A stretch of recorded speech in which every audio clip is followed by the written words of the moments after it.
Hey guys, did you enjoy episode 47 with Matthew and Sarah Bivens with the Doing It at Home podcast? They're amazing.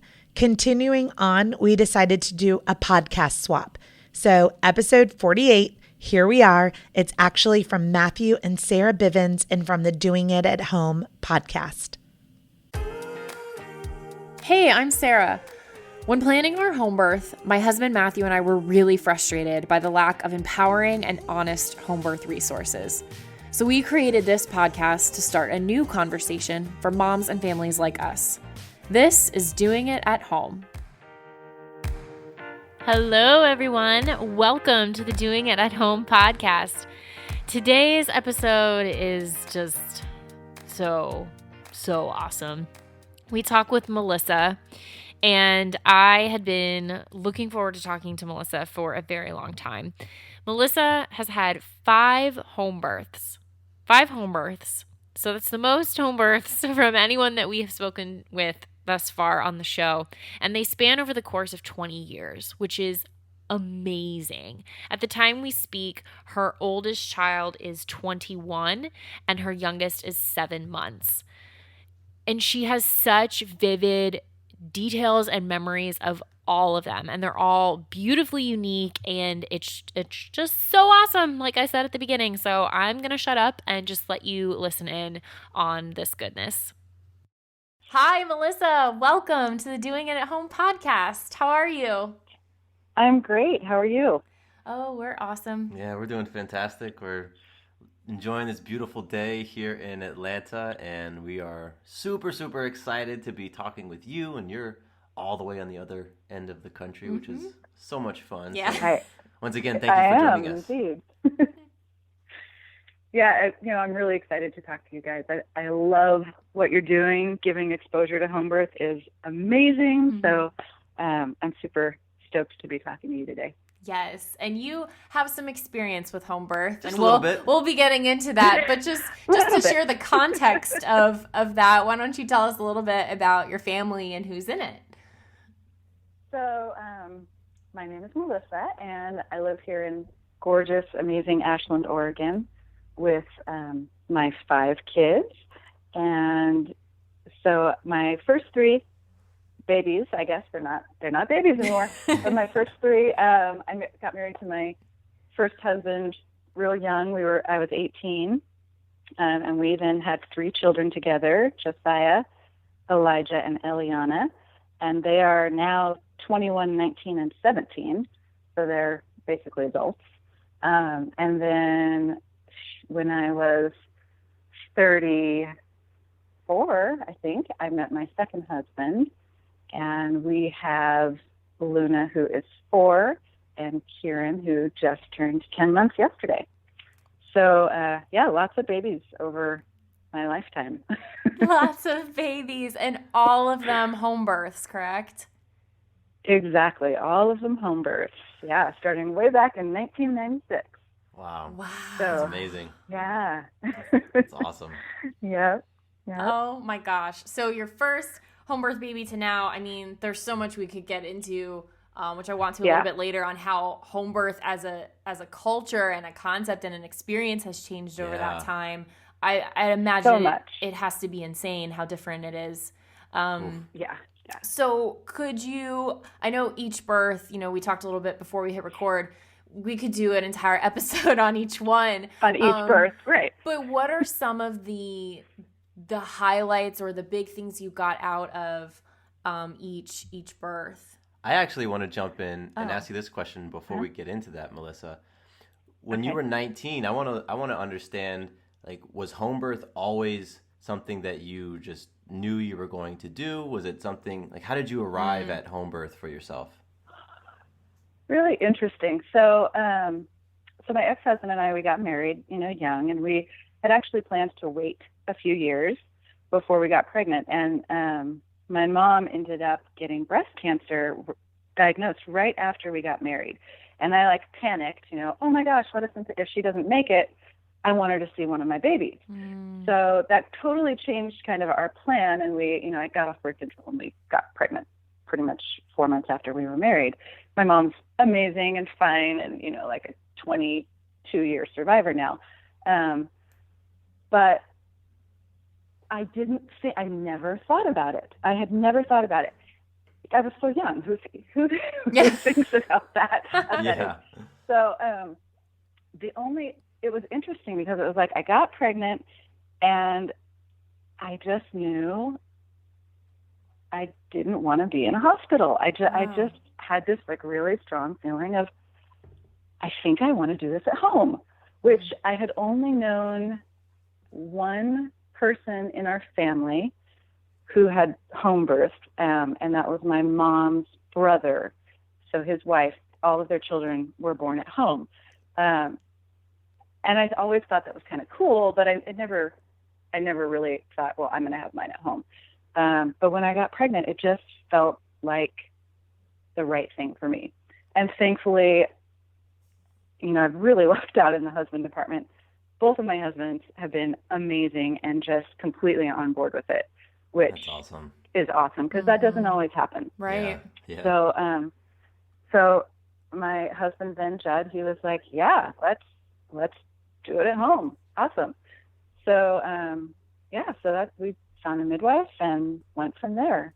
And it just always seemed like the right thing for us. Now, after your first, sorry. No, go ahead. I was going to say, and then after your first home birth, it's like no brainer. Yeah. When everything goes smoothly, like, oh, okay, we'll just have the second one and then the third one at home. That's so cool. Wow. So what was the response from your family like when, at 19, when you said, hey, I'm going to have this baby at home?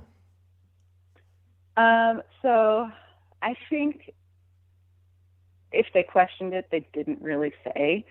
I know, my parents were always really supportive of it. My grandmother was probably the most vocal. She was the most concerned.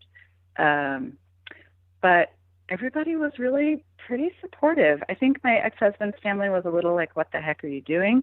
But they never challenged us. They never gave us a hard time. They just kind of accepted that this was our journey and our choice. And we always told them, these are really trained professionals. And if something goes wrong, we will end up at the hospital. That's what hospitals are for.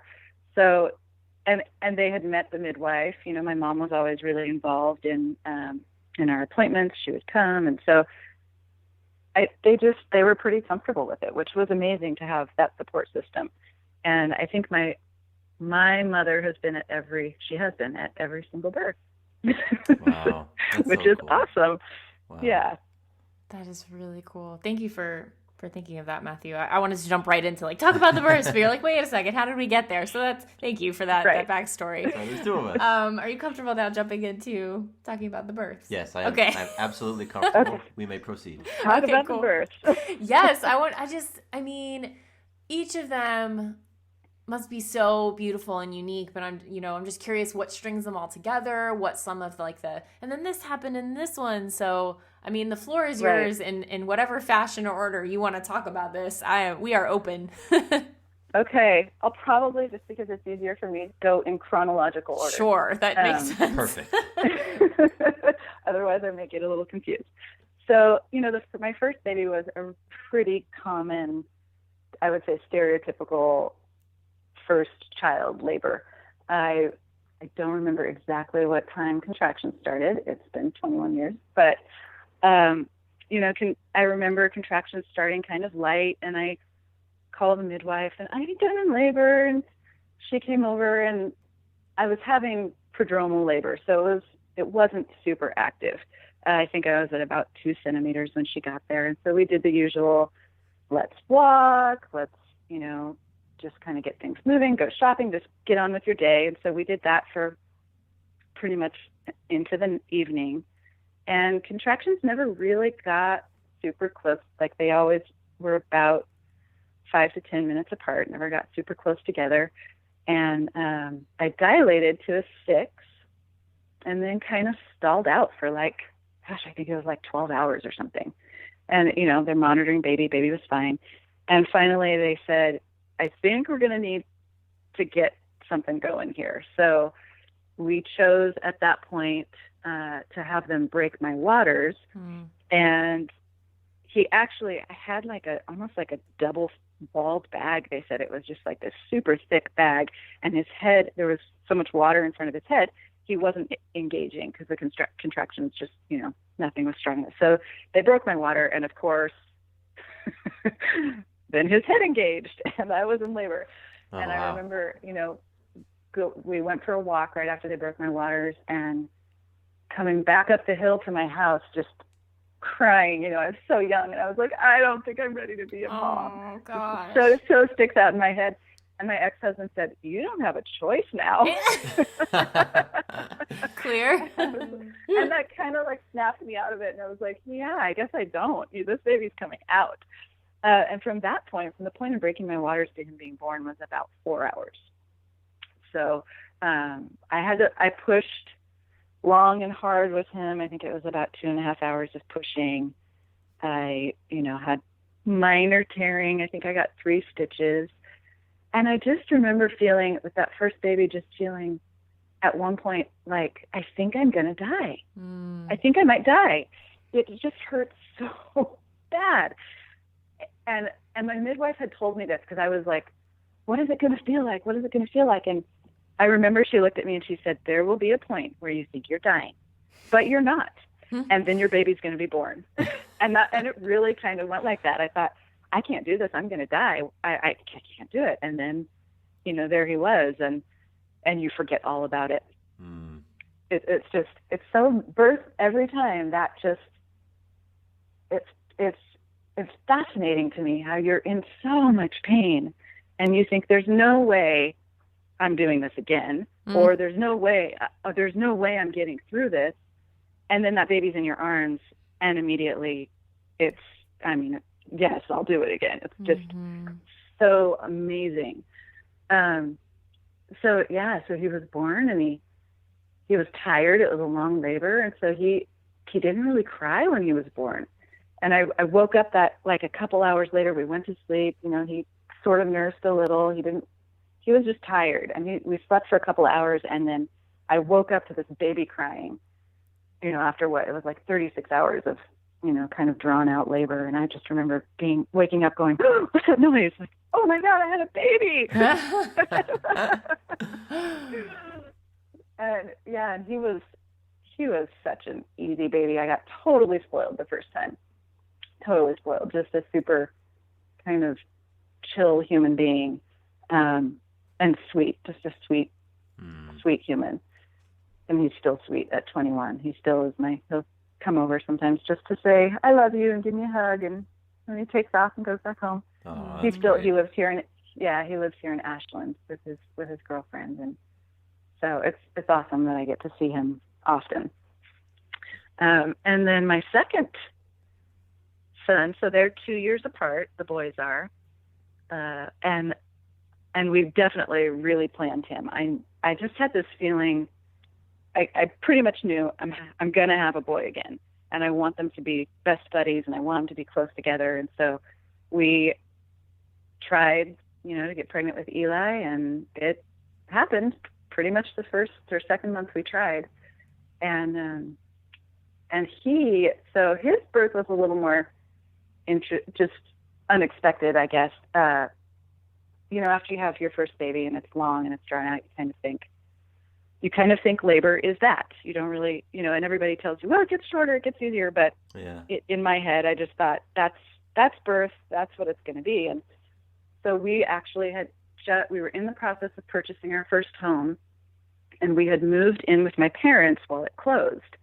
And so the plan was we would be moved out and have the baby in our new house. And that didn't work out exactly like that. He decided to come a month early.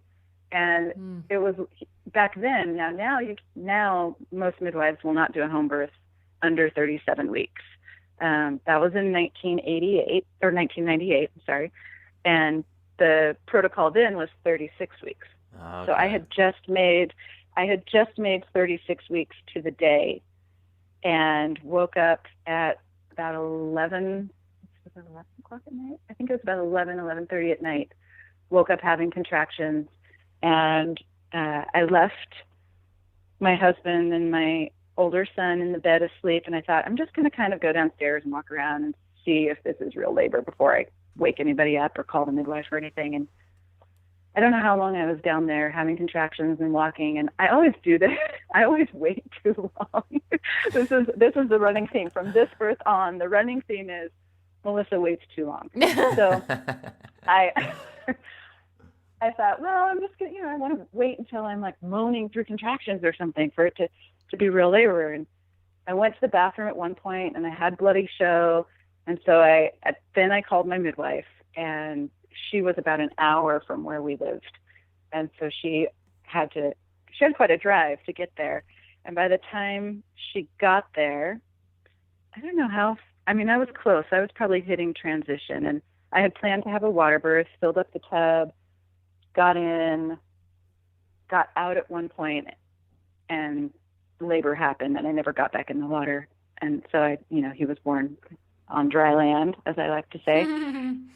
So his birth was fast. It was like 4 hours, start to finish. And his birth was the only birth I can say was not painful. I feel like I just breathed him out. I just was breathing through contractions. I never had that feeling of, oh shit, I didn't have that like horrible, intense, sometimes it just hits you like a freight train. I didn't have that with him. It just was really gentle. The whole birth was really sweet and gentle, and I was determined not to tear. So I specifically breathed his head out and I didn't push. I didn't really bear down until it was time to get his shoulders out. And he just came out. My first baby was 8'6". Josiah was 8 pounds 6 ounces. Eli was a month early, and he was 7'4", which is pretty big for a month early. So he probably would have been a 10-pound baby. But he was definitely premature. He was really lethargic in terms of nursing. I had to like poke his feet and rub his cheeks and try to wake him up. That first month of nursing with him was really, really hard. It was a struggle. But his birth was just incredible. And I actually have somewhere on a VHS tape, I have his birth video. That's great. I need to get it transferred to a digital file or something. That, his birth was just awesome. And so then 2 years later, we actually, at that point, we kind of thought, maybe let's stop. We have these 2 boys, they're beautiful, let's stop having babies. So we made a vasectomy appointment for him. And 2 weeks after we had made the appointment, we found out I was pregnant with my daughter. Oh, wow. And I'm so glad she snuck in there. And I got my first girl. Yeah. So she's 2 years younger than Eli. So they're all 2 years apart, those first 3. And again, her birth, with hers, I thought, I went early with my last one. So I expected from like 34 weeks on, I was ready. And I thought, this baby's coming. She might come earlier. I might end up at the hospital. Who knows? Because a lot of times that happens. If you have one early, they'll kind of get earlier with each birth. That did not happen. She was 41 weeks when she decided to be born. So that last 5 weeks of my pregnancy, I just, I thought any minute. Yeah. You're ready. And I'd have tons of practice contractions, nothing. And then finally, it was getting close to Christmas. She was born December 15th. And I think the day before, my midwife said, do you want to try some cohosh or some herbs to see if we can get things moving? And so she did give me some herbs, and I think that kind of kicked it in the butt. And her labor was ridiculously precipitous. My husband had just left for work. I had the 2 little kids, and I think I'd had like 2 contractions before he left. And I said, I've been having contractions for a month. This is probably not labor. Back then, really aging myself, we didn't have cell phones. He had a pager. And so I said, I'll page you if it picks up, whatever. Again, thinking I probably have at least 4 hours. And he left. And I think it was like half an hour after he left, labor just hit. And I have the most vivid memory of being on the floor, changing my 2-year-old's diaper while I was just like moaning through contractions. Wow. And my 4-year-old going, "Mommy, what are you doing?" I'm having a baby by myself because no one's here. So I called my mom. I paged my husband, and I think my mom got there. It was a blur. Literally, it was just like labor hit, and I was just breathing and moaning and trying not to have the baby before people got there. And so my mom showed up, my husband showed up, and shortly after they showed up, I knew I had to push. And I don't know why I didn't. I think it was just because I was so young. I was 23 at that point, and I didn't push. I was waiting for the midwife to get there. So I was just on hands and knees, breathing and moaning. And my midwife got there, and she checked me. And she literally, like, she had her fingers in checking me, and she pulled her hand out, and she looked at me, and she goes, "Go." Oh. And I just, it was 2 pushes, and she shot out, sprayed my midwife with amniotic fluid. It was just like this rocket ship of a childbirth. And I, again, was planning on birthing in the water. We had the big trough tub in the living room that was about 2 inches filled when she was born. So she didn't get to be born in the water. We did float after, which I have some great photos of us with her, floating. And she was huge. She was 9 pounds, 10 ounces. Wow. And I didn't care. And she just, she came fast. And that was Eliana. And she's still kind of that way. She's just, it's interesting. Like, you can look at your birth and your kids' personalities and think, there might be a correlation here. Yeah, I love that.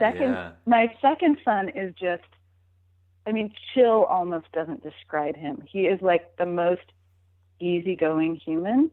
Just, okay. Everything's like really slow and easy with him. And he's always been the one that takes like a half an hour to put his shoes on. But it's just pain, it's painless with him. And I'm like, that was my birth. And wow. And Ellie's a little bit more, she's intense. She knows what she wants. She knows how to go get it. She's just a big, she's got this huge, gorgeous personality, and she had a big birth, big fast birth. And it was, and it's interesting because her birth was definitely just as painful, I guess I would describe, that intense sensation as my first son. But because once you've had a baby or two, I never had that moment of, I'm going to die. Right. I never had that moment again in childbirth. From that point on, every birth was just kind of like, oh, here's the part that sucks. Okay. But knowing that joy that comes after, it's almost addicting. It's almost addicting, that feeling of that slippery little newborn. It's just incredible, that moment, which I'm sure you can relate to, that moment when you're just seeing this little person that was in you the whole time. It's phenomenal. And I can't imagine, which is why I love being at home, because I can't imagine, I don't know, I was a doula for a while, so I've been to hospital births, and there's just a lot going on.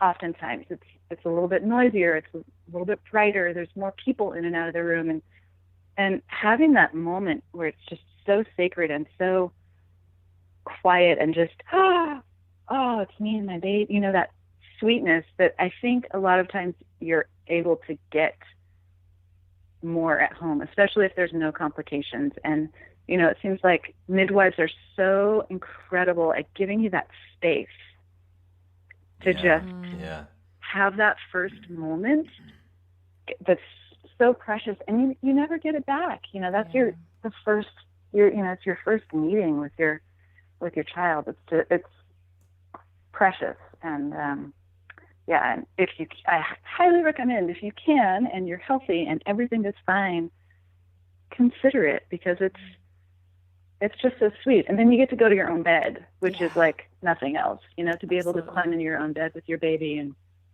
and have your own food and your, everything all of that, everything that's comfort to you. in that moment is pretty awesome. I feel really blessed to have had amazing midwives, for one thing. I had the same midwife with my first 3 children, and then, you know, she had retired by the time I had my last babies. But I don't know if you want me to segue into my children of my yes. So you took a little bit of a break from the baby making game, but then you got back in there. I did. So my ex-husband and I, you know, he's an amazing guy. We're great friends, and he's a phenomenal father. But we parted ways when I was in my early 30s, and so yeah, I didn't ever think I was going to have more children. I didn't even know that I was going to get married again. For one thing, I kind of thought maybe I'll just be, you know, single from this point on. And I met Joe in a yoga class, and we kind of met and started this amazing friendship and never looked back. Like, we just hit it off immediately. And so he is 3 years younger than me, and he had led this phenomenal life of travel and fun, and he landed here in Ashland, Oregon a few months before I met him, just kind of randomly. And I snapped him up, and now he's back here with me. I love it.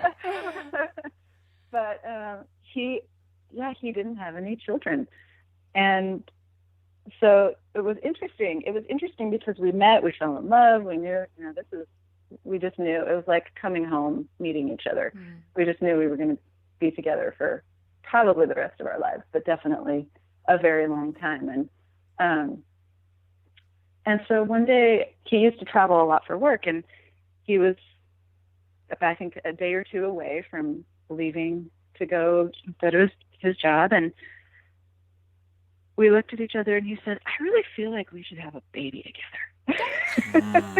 And I said, "I really feel like we should too." And we had this conversation before we even discussed marriage. But it was like, yeah, I feel like there's a baby that wants to come through us. And so we tried one time, and she came through. I mean, I got pregnant with one try. Wow. And I thought, you know, and he always jokes with me because I'm older than him. He's like, you know, you're not getting any younger. You're 35. So, or maybe I was, I'm trying to think. Oh, I think I was 34 when I got pregnant with her, and 35 when I had her. Yes, that's correct. So, you know, we kind of both almost thought it might take a while. It might, you know, I may not be as fertile as I was when I was young, and it did not take a while. So, and we actually had, because he'd asked me about my other 3 children and their births, and so we had that conversation a little bit. He knew I had my first 3 at home. Yeah. But he said it's interesting because he kind of grew up in cities, and I was always a small town kind of country girl. And he said, you know, in LA, he's like, nobody even mentions home birth. He said, it's just, you go to the hospital and most of the time you have a cesarean. He said, that's just what his concept of birth was you go to the hospital and probably they're going to do surgery and then you have a baby. And so when I got pregnant and I said, we're going to do a home birth, he was like, I'd never thought of that, but okay, let's do it. Wow, that's cool. So, yeah. And I had a really cool naturopath who was also a midwife, and I had been seeing her just for my women's health. And so, and it was funny because before we had made the decision to get pregnant, I had seen her for my annual exam, and she looked at me and she goes, I feel like I'm going to be seeing you soon because we're going to get pregnant. and I did. And so she was awesome. And we, of course, I planned a water birth again. This time I got it, which is amazing. So yeah, Luna's pregnancy, you know, I kind of went into it thinking, I don't know, it's funny because at 30, 34, 35, that's not old. But because I had my first 3 so young, I kept anticipating maybe something will be wrong. Maybe pregnancy won't be as easy. Maybe this, maybe that. And so we even had looked at like possibly finding a doctor who would be our backup in case. And interestingly enough, here where I live, doctors are not huge fans of backing up midwives. So Really? there are some midwives. No, it's crazy. There are some midwives who have good relationships with doctors. So if you happen to get transferred and that doctor happens to be on call, then you're going to have a great, will have a good rapport and all of that. But there is not one doctor in our town or in the town close. There's a town a little bit north of us that's bigger, that has bigger hospitals and a NICU and all of that stuff. And nobody in that town will back a midwife. Nobody in Ashland will back a midwife because I think it's a liability thing. I don't know. And so we literally couldn't find a doctor. If we said we're planning a home birth, but we want to back up, and they were like, if you're planning a home birth, we're not backing you up. So it was just like, okay, we won't have a doctor that we have a relationship with. We'll just transfer if we need to. But we kind of had that in the back of our heads, like maybe something won't go perfectly this time. And it was totally easy pregnancy, super easy birth. It went perfectly. And she was, so she was born at 2:11 a.m. and labor started for me around, it started maybe kind of slowly around 10, I'd say about 10 o'clock. But I wasn't paying it. It was like, these don't hurt. They're 20 minutes apart. Until they get closer, I'm not calling this labor. Yeah. Because I'd had multiple contractions for, weeks leading up. And so I had a few and I thought, whatever, I'll go on with my evening, try to go to sleep. And then when I couldn't really get comfortable, I thought, okay, maybe something's brewing. So we got up and I sat on the yoga ball for a little while, and around midnight, I walked into the kitchen and a contraction came and I had to moan through it. And Joe kept saying, do you want me to call the midwife, Wendy? Do you want me to call Wendy? And I was like, no, it's fine. Let's wait till things really happen. Let's just, and he heard me moan through that and he's like, I'm calling the midwife. Because Melissa waits too long. We've learned this by now. Melissa waits too long. And so this is his first baby. And he's like, I am calling the midwife. Thank goodness he did. Because by the time she got there, I think it was about 1 or maybe, it was about 1:30 a.m. And so she came in. She said, do you want me to check you? I was like, sure, kind of curious where I am. She checked me. I was 8.5. And she said, let's fill the tub. So, yes. So we filled the tub. And Joe was, from the moment we decided to have a home birth, he was like, I am catching that baby. Oh, that's cool. So, and by this point, I'm older. I'm a little bit, I didn't catch any of my first 3, but I knew that with this one, I was like, no, I'm catching this baby. You can help, but I'm catching this baby.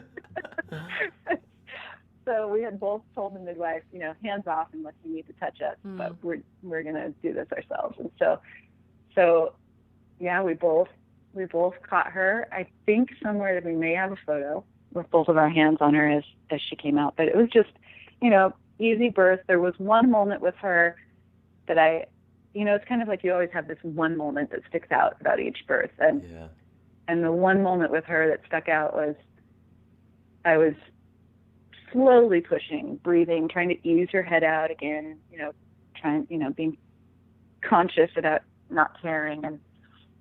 And I had flipped around in the tub, and so nobody could really see, they couldn't see super well what was going on. And I remember thinking, okay, so I could breathe for the next contraction, or I could just power her head out and be done.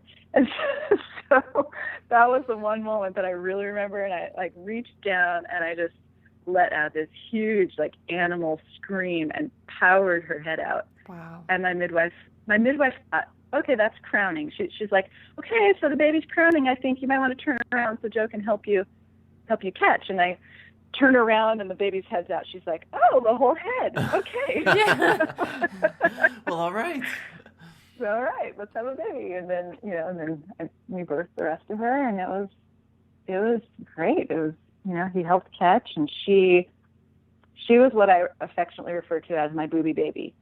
She latched on, literally like brought her to my chest, and she latched on immediately. Wow. That's really she came out just wanting to nurse a lot for 2.5 years.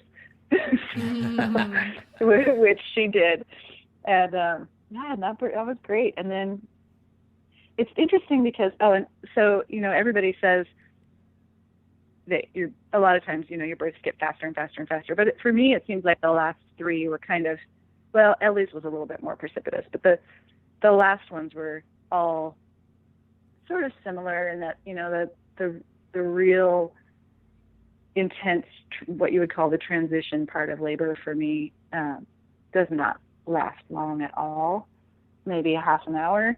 And then, the leading up to it could be anywhere from 4 hours to an hour. So they've all been pretty quick, which is awesome because I feel like I can do pretty much any amount of pain or intense sensation if it's only going to last a couple hours. Right.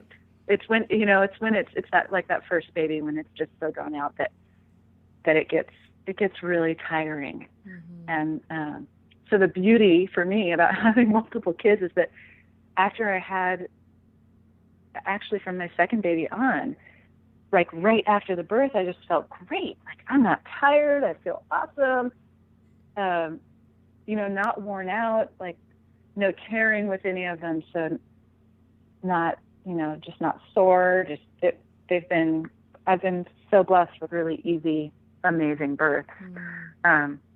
And then, so after Luna,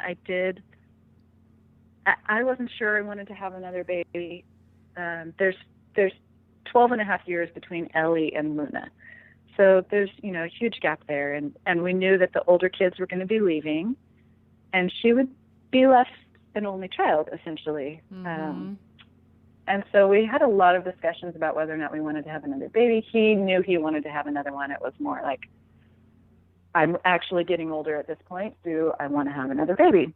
Yeah. And we did try when Luna was 2, and I had a feeling it was too soon, and I did get pregnant, and we had a miscarriage, and it was a pretty intense miscarriage. I did that at home also, under the care of a different midwife, because my previous midwife had been opened a birth center, and she was sort of focused on just doing birth center births. Mm.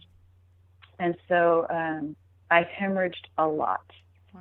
And that took me, I would say, a full year to recover from physically. Oh, wow. And we found out that I had a thyroid issue. I was hypothyroid. So I think after I had Luna, somewhere in there, something went a little wonky with my thyroid. And so, after the miscarriage, my midwife ran a whole battery of tests and found out, oh, you're hypothyroid, and that's probably why you had a miscarriage. And so worked with a good endocrinologist and got that under control, which took about another year. So, by the time I got to where I was like, I'm feeling good, my thyroid levels are good, everything's great, at that point I was 39. And let me see, when was I born? I got to think about so 38. I was 38. And I told Joe, I said, okay, I will do this one last time. And if something happens and we have a miscarriage, I'm not doing it again. Mm-hmm. And so we tried, and we got pregnant immediately. And, there was that fear this time. That was different with Kieran, is that there was, because I had never had a miscarriage, I'd never had that fear of that first trimester worrying about losing a baby. Right. It just had never crossed my mind. So, with his pregnancy, that the first trimester was rough. Mm-hmm. I kept, every time I'd go to the bathroom, I was like expecting blood. Oh. And it never came, thank God, because he is awesome. He's a cutie. But, he's a cutie, yeah. And looking back, it's interesting because I had my first 2 years apart and then got pregnant with that baby that we miscarried when Luna was 2. And as hard as that miscarriage was and as difficult as that experience was, I actually wouldn't change it. I wouldn't take it back. For one thing, it's given me such compassion and understanding that I never had for women who have lost a child. Yeah. And, being able to relate to friends and it was interesting. So many women came forward saying, I've lost a baby, who women close to me that I'd never known. My mother-in-law, she's lost 2, just all these women came out of the woodwork who were close to me, who had never shared their stories. So that was, in that sense, that was a blessing. And it also gave me another 2 years with Luna, essentially, for it to just be the 2 of us. And so I got to really experience her in a way that I never got to experience my other 3. Right. That's true. I had that full 4 years with her of just soaking her up and really thinking like, this is probably my last child. So that was amazing. And it was so much easier. Oh my gosh, having a newborn and a 4-year-old. So much easier than having a newborn and a 2-year-old. Like night and day. Oh, man. Night and day easier. I'm taking notes. Yeah. We're looking at each other because we've talked about that 2-year mark. I'm like, Yeah, it's great if you want them to be best friends, which my boys are still best friends. Mm-hmm. But it's hard. I'm not going to lie. It's a hard age gap. Yeah, you got to be ready for it. So I'm glad that I had that time with Luna, and then got pregnant with Kieran, and again, older, 38. I turned 39 when I was pregnant with him. I thought it's going to be harder. I'm really I'm almost 40. This might not be like Luna's. And I think because I was so determined to not have a difficult pregnancy with him, and because I'd had the miscarriage scare, I was so good about self-care during my pregnancy with him. I went to acupuncture almost weekly from the very beginning. I saw my chiropractor every couple weeks, every month, every month at the beginning, every couple weeks at the end. I got massages every month, and then at the last month of my pregnancy, I got one every week. I pampered myself, and it was the easiest. It was the easiest pregnancy I've had. At 38, it was the easiest pregnancy I've had. Wow. The only exception to that was I had morning sickness for the first time. I'd never been sick with any of my others, and I definitely was barfing with him. But which kind of made me feel good during the first trimester. I was like, well, I'm still puking. Must be a healthy Right, right. Must be going that normally. Yeah. And his birth was pretty similar to Luna's, I would say. I had a different midwife this time. So I had a different midwife with Luna's and a different midwife with my miscarriage. And then when I got pregnant with Kieran, it was kind of that same thing with my first baby, where I do birth photography as well. So I had done births with different midwives. And in the time between my miscarriage and getting pregnant with Kieran, I had done a birth with another midwife, Cara, and we just really hit it off. And she's my age exactly, and so it kind of felt like this sisterhood instead of a mentorship. Which at that point in my life, I really just wanted kind of like a friend who had enough medical training that she could deal with something that came up, but I wanted to be in charge, basically. Right. Mm-hmm. And she really gave me the space to do that, which was amazing. And so, again, Joe and I fought over who's going to catch the baby. And he definitely got his hands on Kieran, I'd say a little more than Luna. He was all about it. He wore a GoPro on his head. Oh, wow. And so the video footage that you saw of his birth was from the GoPro on Joe's head. Cool. Whose idea was that? It was mine. And I'm kind of bummed because the angle wasn't perfect, and so you couldn't see his hands catching too. You could in the photos, which is great. but you couldn't see his hands catching in the video because he didn't have it angled down enough. But whatever. You still got to see it. And so, yeah, Kieran's birth was, I kept telling him, now, I think this might have worked. The entire time I was pregnant, I kept telling him, we're going to wake up in the morning and then labor's going to start, because I don't like being tired. I need my sleep. Yeah, right. Yeah. And so I kept saying, okay, little baby, we're going to wake up in the morning when it's time, especially those last few weeks. I just kept telling him, I'd have contractions. I would always have my like little chunks of Braxton Hicks towards the end at night. And so I kept telling him, you can have some contractions, but then I'm going to sleep. And if you want to be born, you're going to do it in the morning. And he listened. So I think I woke up at 4 in.the.morning with some contractions like 20 minutes apart, and I slept through them till probably 8. And then because it was like, they may have even been a half hour apart, and they weren't painful. It was just the sensation of maybe something starting. And then we woke up and they stayed 20 minutes apart until about 10 in.the.morning when the midwife, I think they started, about 10 in.the.morning, they started to be maybe 10 minutes apart, maybe 9:30 in.the.morning, they started to be about 10 minutes apart. So I called the midwife and said, I've been having contractions. You might want to think about maybe coming over. And because she kept telling me, I want you to call me if anything happens, because you wait too long. Yes. I have time to set up my stuff. And so I called her early, and she came I think she ended up getting her about 10. And, it was like, it didn't even feel like labor. I was like, yeah, I'm having some contractions. No, I don't have to moan through them. Yeah, they're fine.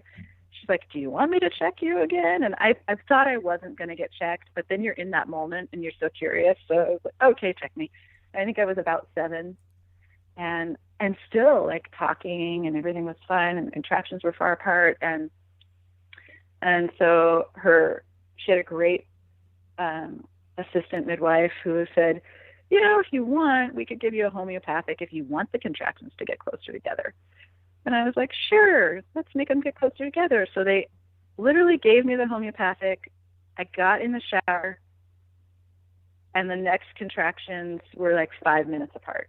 Wow, it worked. It happened so fast, yeah. And then we filled the tub, and I hopped in, and I didn't really have, I think, a little bit different from the other births. I never really had a super intense urge to push with him. I know I was kind of pushing, but I didn't really feel like I needed to bear down hard until his head was already out, or maybe just that last little bit getting his head out. I'd have to watch the video back to remember, but there was kind of this feeling. It was a weird feeling of needing to like move my hips around. Almost, I think his head was a little malpositioned, and so I just kind of felt like I needed to shift my hips a lot during the contractions, and then finally, I feel his head the whole time, like right there. But it took a while. I think it took like 40 minutes. I think by the time I got in the tub, I think I went from 7 to 10 really fast, and then got in the tub and was like, I could just hang out here for a while. This feels nice. I'm just going to chill here. I'm just going to hang out. And, and then, pushed, what was interesting, so we pushed his head out, and I had told her, I want to sweep for the cord, and you can't see this on the video, but I had swept for the cord, and I didn't feel anything. So, but Joe and I, the whole pregnancy, kept talking about, I feel like this baby's going to have the cord around his neck. Oh. And so the midwife swept for the cord, and she couldn't feel anything. And so we thought, okay, well, I guess I was wrong. I guess we were no cord. Okay, whatever. And in that moment, even Joe and I looked at each other like, interesting. We were expecting that cord. And then pushed him out, and I start to bring him up, and I see the cord, and I was like, oh, cord. And so I kind of started to unwrap it. My midwife reached over and got it off his neck real quick, and we bring him up, and it's interesting because a lot of people see that video and they're like, oh my gosh, the baby was blue, the baby had the cord. Yeah. He was struggling, and what's really important to remember about babies, when they are born, most of them are blue in color before they take their first breath, and then they pink up. And my midwives have all said the most important thing to assess is their tone. So does the baby come out floppy, or does the baby come out wiggling and moving and full of tone in their body? And so he came out, and you can see him kicking and moving his little arms, and his little face pops up, and it looks like he's holding his breath, and he's kind of, it took him a little while to take that first breath. It may have taken a minute or so for him to take his first breath and have his little cry. And then he did, and he pinked right up and started to nurse shortly after. And his birth was really cool in that we took the time to just stay in the water for a long time, and we let him float. And there's some really cool photos too of him floating, and he just kind of like unfolded his little body and was hanging out in the water floating. And it was really sweet. It was a really sweet birth. And my 17-year-old, Ellie, is the one who took the phenomenal photos of his birth, so cool. which was so cool. It was so cool. And she did a great job. Man, she did a great job. And she was at Luna's birth, and she was at Kieran's birth, and she's just like all about it. Yeah. She's not afraid of birth at all, which is great. I'm glad she got to have the experience of seeing home birth and what that can be like. And she can make the choice for herself, when she's an adult and ready to have babies, but at least she's had good exposure. So, I've had just awesome births. Wow. It's been pretty cool. And we're done. And proceed. Wow. And I'm 40, and so that's it. 5 home births over the course of 20 years from when, your first birth, or one of them, you have a VHS tape, to now a GoPro and a video that, thousands of people have seen. Like, what a journey. Yeah. Total journey. And it was, back in 1996, like, there were not very many people having home births. No, I would imagine not. And I think it's a little more talked about now, and maybe a little, I don't want to call it mainstream, because it is certainly not mainstream, but there are more people who are starting to question whether or not the hospital is the right place for them. And I think that's awesome. We have more options in terms of birth centers and even midwives practicing in hospitals.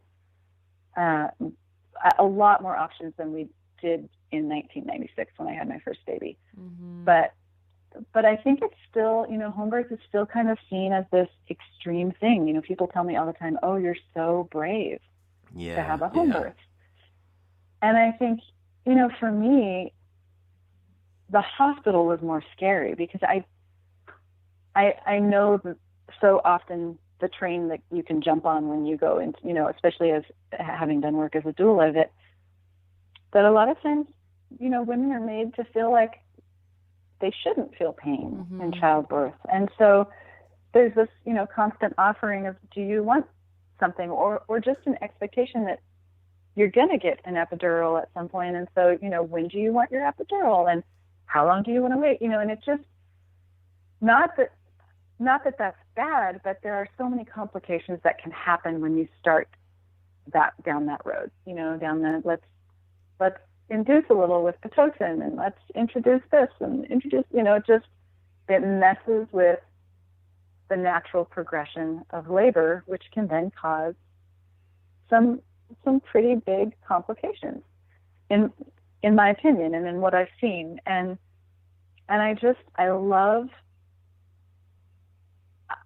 talking to women who have done it naturally, whether at home or whether in a hospital, because the feeling of accomplishment, it's really indescribable how you go from questioning your strengths and what you can do to being so solid in like, wow, I did this. I can do anything. I birthed a freaking human naturally. I felt this level of pain that I didn't know existed.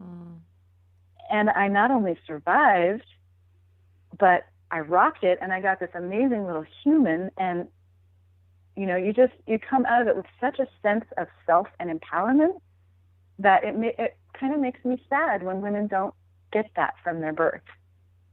You know, when they feel gypped or they feel like they were out of their own body, it kind of breaks my heart a little bit, because I think it really is such a great way to come into yourself as a woman and be like, I have got this. I am so strong. Nothing can shake that now. And I think especially in a culture where, you know, women are often objectified and we're considered to be weaker in some ways. And man, you have a baby naturally and you're like, damn, I am not weak. I am not weak. I am so flippin' strong and so much stronger than I knew. And damn, you try doing that, hubby. You try feeling that, and then let's see if you can do it. You know, it's so empowering that I really want that for women. Yeah, and I hope. Go ahead. I was just gonna say it's something that has come up in a lot of our interviews. The moment of transformation that moms experience when they give birth, and then for the partner, you know, for the husband or partner, if they have the ability to be there and witness their partner giving birth, like there's a transformation that happens with us as well, and it's powerful. Absolutely. And you know what I love about home birth too is that the dads are able to be so involved. Yes. To whatever degree they want. And you know, I remember during my first 3 births, my ex-husband was always behind me, just supporting me and you know, rubbing my neck and my hair and sobbing. You know, I have pictures of him sobbing after his babies were born. And like for him, you know, that experience was so powerful for him too, that being able to be, you know, connected to me physically and, you know, and feel it in a way through my body, you know, and be able to kind of attach to the moment through my body, I think is so powerful for the dad too. And then my husband, Joe, now, you know, him being able to catch the babies and to know like that, I want to do that. I want to catch the baby. I want to be one of the first people touching my baby. And that those moments for him were transformational. And he said,